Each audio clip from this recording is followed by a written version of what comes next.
Let's move on. This will be SN versus CK. We're going to be able to see Sheep here alongside with Psychologist, Mercenary, Seer, and of course the Prospector countering a Dream Witch. Dream Witch coming out game 1, we've seen that quite a lot. It's more or less just saying. We've been seeing Dream Witch coming out quite a few times recently now. I guess she is still pretty good in HMT, but aside from that, it will be once again player introduction: Shisha, Chi, Rako, and Hachi. Here we're gonna go against Sheep's Dream Witch, in which we did decide to ban the Doctor first, followed by the Barmaid.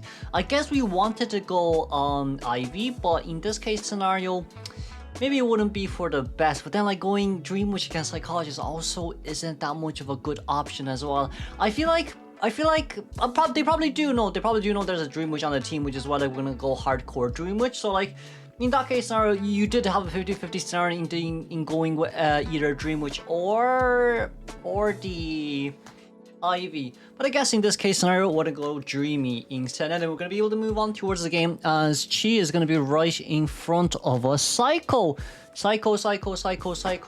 my friend, how are we doing? We'll be able to rotate towards factory rooms here. The thing that I want to talk about right now is Persona Moist Remote Detention, which Max Hunt and everything else. Max Hunt Wanted Order, I'm quite sure, and Berserk are going to be able to get a normal hit. They registered immediately, but once again, this is Psycho we're talking about. This is still Psycho we're talking about right now. So we're going to loop around the back. Most likely still trying to... we're going to make it over here. But Chi right now is not going to fall back because we're worried about Dream Witch on the other side. But that's okay. Seer has an owl. But that's already 2 free hits here on towards the Psycho. 52 seconds in towards the game. We're going to pull out once again, and then use our main body to go after the Psychologist. But by the time we catch up to our Psychologist here, it probably will be 2 Cypher Machines at around 70% before we can get a Patroller bite down. What I would like to say, right, is more or less in a situation like this when we're talking about, hey, how should we run it down specifically when it comes...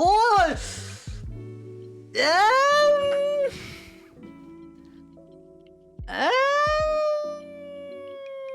Look, if you gave look, if Psycho gave Leech Hit, that would be 100% perfect. If Psycho gave Leech Hit, that would be 100% perfect, but we didn't.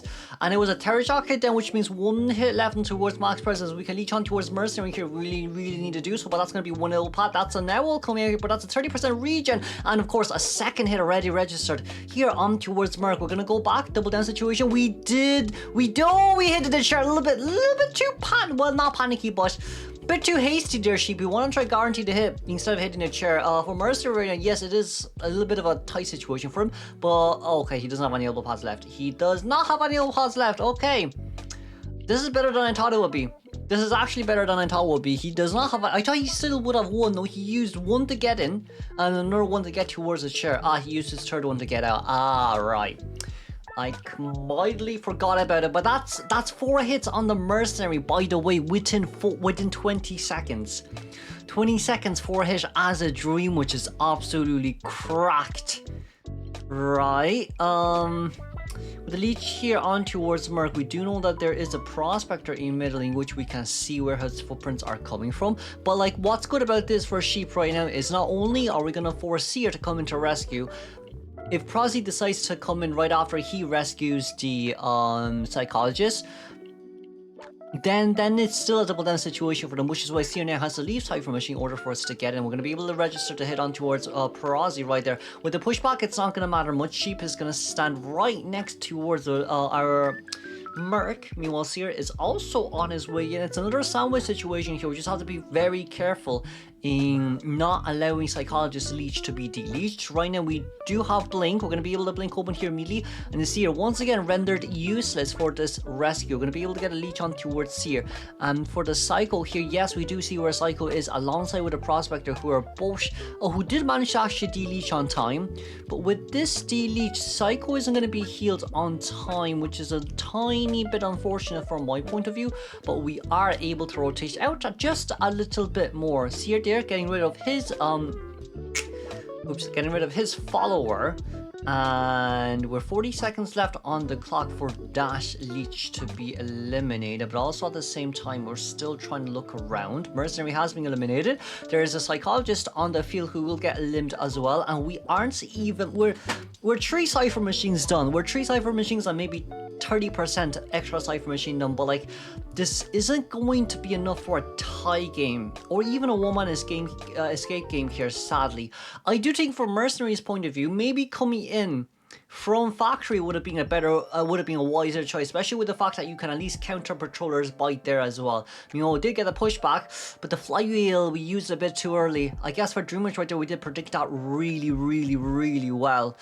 And of course, in this case scenario for CK survivors, because like if we think about it right, early game 3 hits on psychologist in 70 seconds is not really that good looking. It's not, it doesn't look promising. And then Mercenary 4 hits in 20 seconds is absolutely shocking. 4 in 20 seconds when you 3 elbow pads is absolutely shocking. I do think the pathing was the main issue there with the way we came in. Most likely what should have happened there is we should have run at least towards the back of factory where the other window is near the entrance. Yes, it is a short window, but at least you can elbow pad in or go towards the other pallets just to play a little bit easier for yourself. So we're trying to get a hit on towards here, but it's okay. We can blink open if we really want to do so, and with another flywheel here, sadly. The thing is, I have a big critique with the flywheels. Yes, blunders do happen, but this is like the 3rd time in this team that this has happened, I'm quite sure. Because like, you know, for us EU gang, when we play with green pin, I'm not saying we'll always land those flywheels, but it kind of hurts to see the flywheel missing when you are playing with green pin anyways. So yeah, with this here going down, Psycho is max health, but it's okay. We can leech on towards there and go for a psychologist. And of course, with this in mind, all what we can do is to speed up the game, because that is going to be a 4-man elimination game after all at the end of the day. We do see where Psycho is, and in a nutshell, it's a 4-man elimination game, so we're just going to speed up, go through it towards the end, and you do see there as well. See, without any extra pat, let's move on to our second half. Okay, second half is Gamekeeper. Gamekeeper spawning by Moongate. Meanwhile, you do see Acrobat Puppeteer, the cheerleader, and of course, Wildling.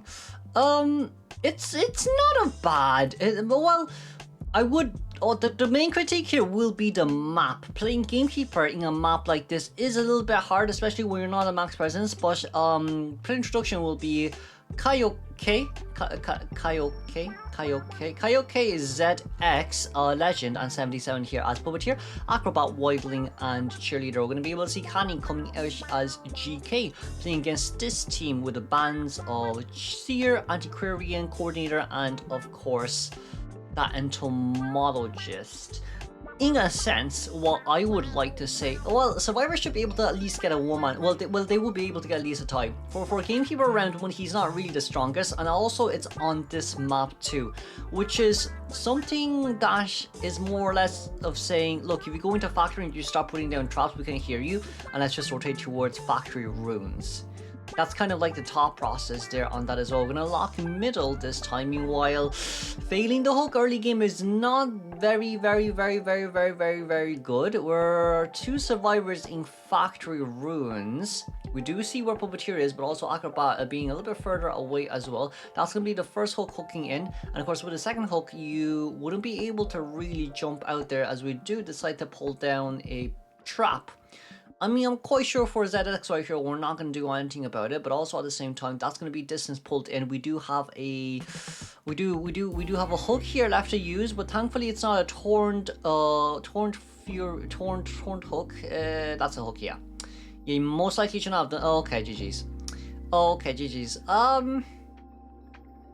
First aid register 60 seconds is okay. We can sell.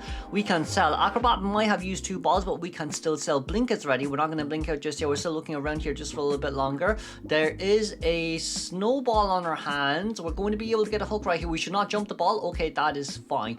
3 cipher machines here at around 40% on average. For CK Kani, this is brilliant for him. For everyone else, it is a little bit of an oofus-doofus situation, but at least we can still sell. At least we can still sell is what I want to say. Kayak! That is pretty bad. Okay, we're gonna go rescue. I guess we're gonna go rescue after all. But the issue with rescuing as Puppeteer right now is GK can hook and then chip him down with 1. We're gonna be able to get a pushback. We should be able to make it towards a chair. As long as we don't get terror shock chair, everything's fine. Okay, that's nice. It's This is the second time. No, we should have sold. I still feel like we should have sold. We're gonna pull it out a little bit more. 77 wanting to come into rescue. Cheerleader here. 1 pump on here already being consumed. But meanwhile, I'll dash. Waiting on for a little bit longer. Still waiting on for a little bit longer. Still waiting on for a little bit longer. Still waiting on for a little bit longer. We're gonna be able to. Okay, we're gonna be able to miss that. But body block. We didn't manage to get it on Cherry. But there's 3 survivors now, half health and 2.5 life. This is so. I don't know whether it's a survivor. I don't think, right? Personally speaking, right? Oh, the misblink. Oh, okay, the misblink. Okay, the misblink. The only issue there was everyone was really rotating early game, which kind of did throw it out the window a little bit when it comes to Acrobat. But then, like, even with that case scenario here, nice flywheel, we're going to be able to vault over. Survivors have to heal. You guys have to heal now. You're not going to play around anymore. Just heal, just heal, just heal. Now, Puppeteer might not be able to get a heal, but that's okay. That's okay. We didn't get a hit. That's fine. We have a ball. We have a ball. We have a ball. That is okay. We're trying to dodge, but we can't. See, that's a bit too hard. We're in too close nearby. Gonna get 2 survivors here up to max health, thankfully. And Puppeteer still not at a cipher machine just yet. We're gonna be able to reach towards the Emperor runes here, thankfully. Runes near Moongate. And who's going to be next? Chase. We are max presence, which is kind of the scary part of it all. That's going to be a mishook. Thankfully, Legend pulling down the pallet and getting on Mudo. But getting on Mudo, I guess if you get on early, that's great for you. But if you're going to get hooked, you're going to get hooked down anyway. But I guess we're trying to prioritize the movement speed boost. We're going to get a 77. Even if you missed a hit there, it will still be considered as a, well, you know, hooking onto his obstacle because you're closely towards the wall. What I would like to say, like, I feel like for Aqua there we should have at least try and sell. For Puppeteer, it's, oh, that's the wrong side of the palette. For Puppeteer, it's like, should we have really stepped on it? I feel like no matter what you're doing as a survivor, the moment you go towards the area, you should be able to see the trap, but Puppeteer did not. Which is kind of concerning, especially with the fact that Puppeteer was the one that spawned in middle. Like, especially with the fact that Puppeteer was the one that spawned in middle, and then he was able to get away from GK very fast and early and putting even more distance and losing a tiny bit more of heartbeat. But right now we 2 Titans. That's the good news. The bad news, how do we play for the 1-man escape? It's hard. It's not possible. I don't think it's possible. Ooh, that's no hook. That's fine. That's still no hook, that's fine. We're going to be able to get the vault over right here. We're still trying to look for another hook right here. We're going to be able to recharge. And hello, Puppeteer. You're not able to use your little puppet anymore. And there he goes down. Cheerleader after half. Cheerleader can teleport. Yeah, we can teleport towards Cheerleader. So the teleportation out. That's going to be Cheerleader successfully hidden away this time, it does seem. And with a cheerleader gone,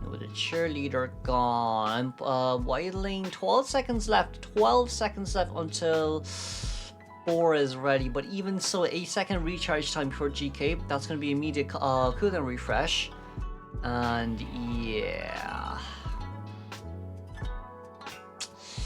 Yeah, it's a really bad spot here. No one can rescue, not even Puppeteer, because Puppeteer can activate a little Orph ES, but he'll get chip damage with the Fury Hook, with the Torn Fury Hook, so that's going to be a hook in. And we're locking that Cypher Machine alright. We are locking that Cypher Machine alright. Cheerleader wants to come back into rescue. That's 2 of her Pokemon used. Yes, she just used the second one. And I don't think she's going to be able to make it. Anyways, so that's a 4-man elimination game then.